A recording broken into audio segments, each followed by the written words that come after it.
I think it was unanimous that the Portland Dentons event on Brexit was an unequivocal success.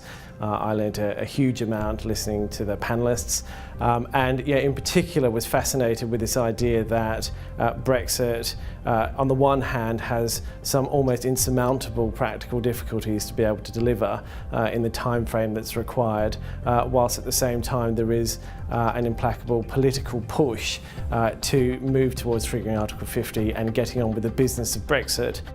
The audience today were people who are actually having to wrestle with the reality of Brexit, what it will mean for their businesses and for their commercial interests. And the core ingredient of successful business, of course, is certainty, and that's the one thing that can't be provided.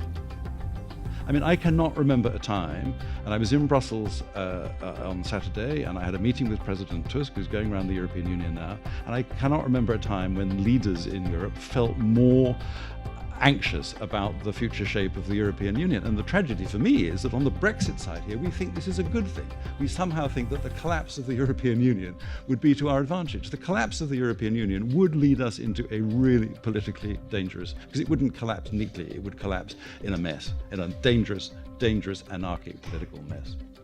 I was a little bit surprised at the level of pessimism and the sense of people feeling that the uncertainty that's been caused by the referendum really is worrying a lot of people and is impacting upon their decisions. And also I think the sense that they don't necessarily feel that the government really yet has the capacity or the strategy. The Canadian government, I read, have 300 full-time trade negotiators. They do nothing but that. Have we got the capacity to do the kind of things that we've set out, that Charles Grant set out yesterday? No, I think capacity is the main issue. I think they realise that the vote is one thing, but the aftermath now is going to be incredibly long, incredibly complicated and very, very difficult. So broadly optimistic. And broadly pessimistic.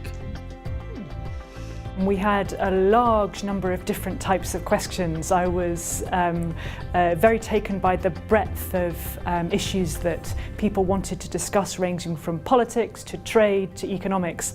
I'm still a believer that, the British people, historically have done always very well, right? They somehow manage to get out of messy situations, okay? Somehow. I don't know how, but it does. So I'm very confident that it's going to do the same this time around. Radek, you want to say something? Look, I love Britain and I campaigned against Brexit, but I think you should leave. Because if you don't, we would never hear the end of complaints about the will of the British people again being frustrated by those diabolical bureaucrats in Brussels.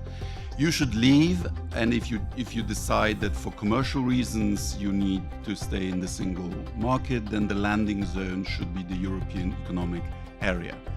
I think what people got out of the event is beginning to put some sort of tangible quantification of those risks so that they can carry on operating in the market going forward despite all of this. Membership of the customs union, membership of the single market. I mean, there are 4 freedoms, of which freedom of movement of people is one of the core ones.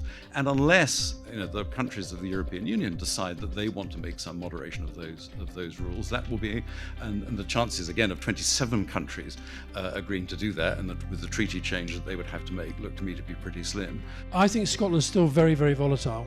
And I think you're right to raise it, because I think that will become, even though I think the law is probably not on her side and the constitution is not on her side, I think the politics could shift over the next couple of years.